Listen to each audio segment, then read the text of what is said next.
ഇത് ഒരു ബട്ടർ മരം ഗ്രാഫ്റ്റ് ചെയ്യുന്നതിനെ പറ്റി പറയാണ് മോനെ. അത് പലരും ബട്ടർ മരം ഗ്രാഫ്റ്റ് ചെയ്യാൻ എങ്ങനെയാണെന്നുള്ള വിളിച്ച് ചോദിച്ചിരുന്നു 2 ആൾക്കാർ. അപ്പൊ ആളുകൾക്കൊക്കെ ഇതൊരു പഠിക്കാൻ നല്ല കാര്യമാണ്. ഇപ്പൊ ബട്ടർ മരം ഗ്രാഫ്റ്റ് ചെയ്യാനൊന്നും ആളെ കൊണ്ടുവരികയൊന്നും വേണ്ട, നമുക്ക് തന്നെ ചെയ്യാൻ പറ്റാവുന്ന കാര്യമാണ്. ഇത് ബട്ടർ മരം അധികം വീടുകളിലൊക്കെ, നമ്മുടെ വീടുകളിലൊക്കെ ബട്ടർ മരങ്ങൾ ഉണ്ടാവും. അത് ശരിക്ക് കായ്ക്കത്തില്ല, കായ്ച്ചാൽ തന്നെ ചെറിയ നല്ല കായ ആയിരിക്കില്ല. ഇപ്പൊ എന്റെ വീട്ടിലുള്ളത് ഒരു 25 വർഷം പഴക്കമുള്ള ഒരു ബട്ടർ മരമാണ്. ഇത് കായ്ക്കാറുണ്ട്, വല്ലപ്പോഴൊക്കെ 2-4 കായൊക്കെ ഉണ്ടാവാറുണ്ട്, അതൊന്നും ഉപകാരപ്പെടാറില്ല. അതൊക്കെ ശരിക്കും ഒരു നെല്ലിക്കട വലുപ്പത്തിലുള്ള കായകൾ മാത്രമാണ്. ഇത് നല്ല നല്ല ബട്ടർ മരം എവിടുന്നെങ്കിലൊക്കെ നമ്മളെ കൂട്ടുകാരെ അവിടെ നിന്നൊക്കെ ശേഖരിച്ചിട്ട് ബട്ടർ മരത്തിന്റെ കൊമ്പുകൾ കൊടുന്നിട്ട് ഇതൊന്ന് ഗ്രാഫ്റ്റ് ചെയ്യുക. അതിനുള്ള സംഭവം ഞാൻ അവിടെ കൊണ്ടുവന്ന് വെച്ചിട്ടുണ്ട്.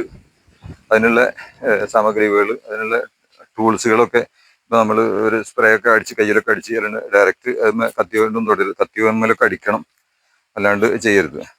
ചെയ്ത് കഴിഞ്ഞാൽ നമുക്കത് ഗ്രാഫ്റ്റ് ചെയ്താൽ അത് സക്സസ് ആവില്ല. ഇത് ഗ്രാഫ്റ്റ് ചെയ്യാനുള്ള ബട്ടർ മരം വേറെ കൊണ്ടുവന്ന ഒരു ബട്ടർ മരത്തിന്റെ കൊമ്പാണ് ഇത്. ഇതിൽ നിന്ന് നല്ല കഷ്ണം നോക്കി മുറിച്ചെടുത്തിട്ട് നമുക്ക് ഗ്രാഫ്റ്റ് ചെയ്യാം. പിന്നെ ഇതേപോലെ തന്നെ ഇതിൽ നമ്മൾ തൽക്കാലം ഗ്രാഫ്റ്റ് ചെയ്ത് കാണിക്കുന്നത്. ഇതിപ്പോ നല്ല മരം, നല്ല കൊമ്പാണ്, നല്ല പിടിച്ചെങ്കിൽ 100% ഉറപ്പൊന്നുമില്ല. കാരണം ഇപ്പോൾ നല്ല ചൂട് കാലാവസ്ഥയാണ്. അപ്പോൾ പിടിച്ച് കിട്ടിയാൽ നന്നായിരുന്നു, അത്രേ പറയാൻ പറ്റുള്ളൂ. ഇപ്പോൾ ഇത് ശരിക്കും ചെയ്യേണ്ടത് നല്ല വർഷം നല്ല തണുപ്പുള്ള കാലത്താണ്. വർഷം മഴ ഇങ്ങനെ പെയ്യുമ്പോൾ നന്നായിട്ട് കവർ ചെയ്താൽ ശരിക്കും പിടിക്കും. 100%, 90% പിടിക്കാൻ സാധ്യത ഉണ്ട്. ഇതിപ്പോ 100% ഒന്നും ഉറപ്പൊന്നുമില്ല. പിടിച്ച് കിട്ടിയാൽ പിടിച്ചെന്ന് പറയാം. ഞാനിപ്പോൾ ഇത് പിടിക്കുന്നത് മറ്റുള്ളവർ പലരും ചോദിച്ചിട്ടുണ്ട്. അപ്പൊ അതിന്റെ പേരിൽ ഒരു കാണിച്ചു കൊടുക്കാൻ വേണ്ടിയിട്ട് മാത്രം ചെയ്യാന്ന് മാത്രമേ ഉള്ളൂ. ഇത് നമ്മളിപ്പോൾ മുറിച്ചുള്ള ഈ കൊമ്പില് ഇത് നമ്മളിങ്ങനെ അടർത്തി വെക്കുക.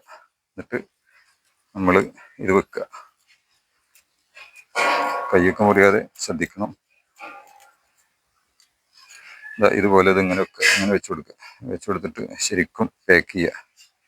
നന്നായിട്ട് പാക്ക് ചെയ്ത് കൊടുക്കണം. നന്നായിട്ട് പാക്ക് ചെയ്ത് കൊടുക്കുക.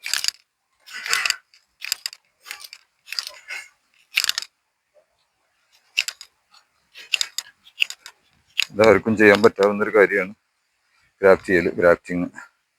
ഇത് നമ്മളെ ആളുകളെ വിളിച്ചിട്ടൊന്നും ചെയ്യേണ്ടതില്ല. അതെ, കറക്റ്റായിട്ടുണ്ട്. ഇത് ശരിക്കും നമ്മൾ ഇത് ചുറ്റിക്കൊടുക്കുക, ടേപ്പ് ചുറ്റിക്കൊടുക്കുക. ടേപ്പ് ചുറ്റിക്കൊടുത്തിട്ട്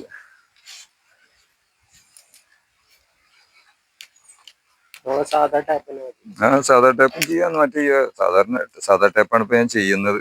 ഇതിപ്പോ നമ്മൾ തൽക്കാലം ഇത് ചെയ്യുക. ഇതിപ്പോ ഉറപ്പൊന്നുമില്ല, 100% പിടിക്കുമെന്ന് ഉറപ്പൊന്നുമില്ല. കാരണം ഇപ്പോൾ ഒന്നാമത് ചൂടുകാലമാണ്. അതിന്റെ പേരിൽ 100% പിടിക്കുമെന്ന് ഉറപ്പൊന്നുമില്ല. ഇത് നമ്മൾ ഒരു സാമ്പിൾ നോക്കുകയെന്ന് മാത്രമേ ഉള്ളൂ. പലരും അങ്ങനെ ആവശ്യപ്പെട്ടിട്ടുണ്ട്. അതിന്റെ പേരിൽ ബട്ടർ മരം ആളുകൾ ചെയ്യണമെങ്കിൽ ചെയ്തോട്ടെ, അല്ല പിടിക്കണമെങ്കിൽ പിടിച്ചോട്ടെ. ഇത് നമ്മൾ എന്നിട്ട് ഇതിന് ചൂടാണ്, ഈ ചൂടുകാലം പരിഹരിക്കാൻ വേണ്ടിയിട്ട് നമ്മൾ കവറിൽ വെള്ളം നിറച്ചിട്ട് ഹ്യൂമിഡിറ്റി ക്ലിയർ ആക്കാൻ വേണ്ടിയിട്ട്, ഹ്യൂമിഡിറ്റി ബാലൻസ് ചെയ്യാൻ വേണ്ടിയിട്ട് ഇതിനകത്ത് വെള്ളം നിറക്കുക. ഈ കവറിനകത്ത് വെള്ളം നിറച്ചിട്ട് കുടഞ്ഞ് കളയാം. എന്നിട്ടത് ഇതിൽ പാക്ക് ചെയ്ത് വെച്ച് കൊടുക്കുക. പാക്ക് ചെയ്ത് വെച്ച് കൊടുത്താൽ ശരിക്കും പറഞ്ഞാൽ ഒരു 21 ദിവസം കൊണ്ട് തന്നെ നമുക്ക് ഈ ഗ്ലാസ് ഇതിനകത്ത് കൂടെ, ഈ പേപ്പർ ഈ കവറിനകത്ത് കൂടെ തന്നെ നമുക്ക് ഇതിന്റെ മുകളങ്ങൾ പൊട്ടി വരുന്നതൊക്കെ കാണാൻ പറ്റും. നമുക്കേ ഒരു 21 ദിവസം കഴിഞ്ഞാൽ തന്നെ നമുക്ക് കാണാൻ പറ്റും. ശരിയായിട്ടുണ്ടെങ്കിൽ നമുക്ക് അറിയാൻ പറ്റും. ഇത് മാത്രം പോരാ, വേറെ എന്തെങ്കിലും കവർ വെച്ചിട്ടൊന്ന് പാക്ക് ചെയ്യണം. കാരണം നല്ല ചൂടാണ്, ഈ ചൂടടിക്കാതിരിക്കാൻ ഇതിനകത്ത് തന്നെ നിന്നാൽ നമുക്ക് അറിയാൻ പറ്റും. ഇതുപോലെ തന്നെ നമ്മൾ ഈ കൊമ്പിലും ഈ ചില്ലകളിലും ഒക്കെ ചെയ്യാൻ പറ്റും. എല്ലാ ചില്ലകളൊന്നും പിടിപ്പിക്കണ്ട, ഒരു 2-4 എണ്ണം മാത്രം പിടിപ്പിക്കുക. കണ്ടമാനായാൽ അത് ബുദ്ധിമുട്ടാണ്. 2-4, 4-5 എണ്ണം, ബാക്കിയുള്ളതൊക്കെ ഞാൻ മുറിച്ച് കളയും. ഇത് മാത്രം ഇപ്പോൾ സാമ്പിളിന് ഞാൻ വെച്ചെന്ന് മാത്രമേ ഉള്ളൂ കേട്ടാ. പിന്നെ ഇതുമല്ലൊക്കെ നന്നായി ചെയ്യാം. ഈ നല്ല നല്ല ജില്ലകളിൽ ചെറുതിൽ ചെയ്യേണ്ട, ചെറുതൊക്കെ ഒഴിവാക്കുക, നല്ല വലുതിൽ മാത്രം. ഇതൊക്കെ ഇനി നമ്മൾ ഒന്നും ചെയ്യാതെ നിർത്തിയാൽ തന്നെ ഇത് ബട്ടർ കായ്ക്കും. ഒരു വർഷം, 2-3 വർഷം, 2 വർഷം കഴിഞ്ഞാൽ ബട്ടർ മരം കായ്ക്കും. അങ്ങനെയാണ് സംഭവം ബട്ടറിന്റെ.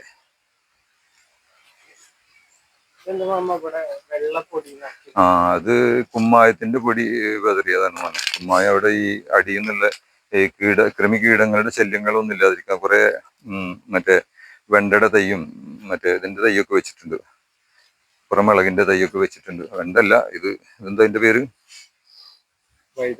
വഴുതനയുടെ തൈകളൊക്കെ വെച്ചിട്ടുണ്ട്. അപ്പൊ ഇങ്ങോട്ട് മാറ്റി വെച്ചാണ് പെട്ടെന്നുള്ള പുഴു ശല്യങ്ങളൊന്നും ഇല്ലാതിരിക്കാൻ. അടിയിൽ നിന്ന് മണ്ണിൽ നിന്നൊക്കെ പുഴുവിന്റെ ശല്യമൊന്നും ഉണ്ടാവില്ല. വലിയ നല്ല നല്ല മുളകുകൾ, നല്ല കാശ്മീരി ചില്ലി പോലത്തെ മുളകുകളൊക്കെ പിടിക്കാൻ വളരെ നന്നായിട്ട് പിടിക്കുന്നുണ്ട്. കാശ്മീരി ചില്ലി മുളകുകളൊക്കെ പിടിച്ചു കിടക്കുന്നുണ്ട് തന്നെ. അത് ഈ കാശ്മീരി ചില്ലി മുളകാണ്. എന്താ ഇത് ഇത്ര ശരിക്കും ഈ കൃമികീടത്തിന്റെ ശല്യങ്ങളൊക്കെ വല്ലാതെ പ്രശ്നങ്ങളാണ്.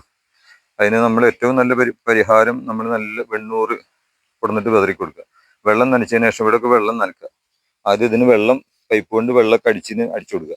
എന്നിട്ട് നമ്മൾ വെണ്ണൂറ് കൈകൊണ്ട് എടുത്തിട്ട് ഇങ്ങനെ പൊടിച്ച് ഇങ്ങനെ കുടഞ്ഞു കൊടുക്കുക. ശരിക്ക് ഇതാ ഇങ്ങനെ കുടഞ്ഞു കൊടുക്കുകയാണെങ്കിൽ ശരിക്കും നമുക്ക് ഈ കൃമി ശല്യങ്ങളും ഒഴിവായി കിട്ടും. ഇങ്ങനെ ഒത്തിരീച്ച കുടഞ്ഞു കൊടുക്കുക. അങ്ങനെയൊക്കെ ചെയ്താൽ നമുക്ക് വിഷരഹിതമായ നല്ല നല്ല പച്ചക്കറികളൊക്കെ കഴിക്കുക. ഈ തമിഴ്നാട്ടിൽ നിന്ന് കൊണ്ടുവരുന്നത് മാത്രം ആശ്രയിച്ചിരിക്കേണ്ട. നമ്മുടെ വീട്ടിൽ തന്നെ നല്ല വഴുതനങ്ങായി കിട്ടും. അതപ്പോൾ പൂട്ട് തുടങ്ങിയിരിക്കുന്നത് ഒരു ഒരു ഒരു 10-20 ദിവസമായിട്ടുള്ളൂ ഞാൻ കൊണ്ടുവന്നിട്ട്. കണ്ട പൂക്കായി ആയി തുടങ്ങിയിരിക്കുന്നു. അതുപോലെ തന്നെ നമ്മൾ കൃഷി ചെയ്തിട്ട് നമുക്ക് വിഷമില്ലാത്ത എന്തെങ്കിലുമൊക്കെ നമുക്ക് ഉണ്ടാക്കാമല്ലോ. അത് തന്നെ ഇതാ നല്ലൊരു പൂവും വാഴ വെച്ചത് ഇതാ ഇത് കൊലച്ച് നല്ല കൊലയാണ്, മര്യാദ കൊലയാണ്. ഒരു 5-8 കിലോ, 8 കിലോന് എന്തായാലും ഉണ്ടാവും വിചാരിക്കുക. നല്ല നല്ല നല്ല പഴമായിട്ട് മാറും അത്. അപ്പൊ നമ്മൾ വിഷമില്ലാത്ത നമുക്കൊക്കെ മേടിച്ചിട്ട് എന്തെങ്കിലുമൊക്കെ കഴിക്കാൻ പറ്റും. നമ്മൾ ഇത്തിരി മെനക്കെടണം എന്നുള്ളൂ. ഓക്കെ.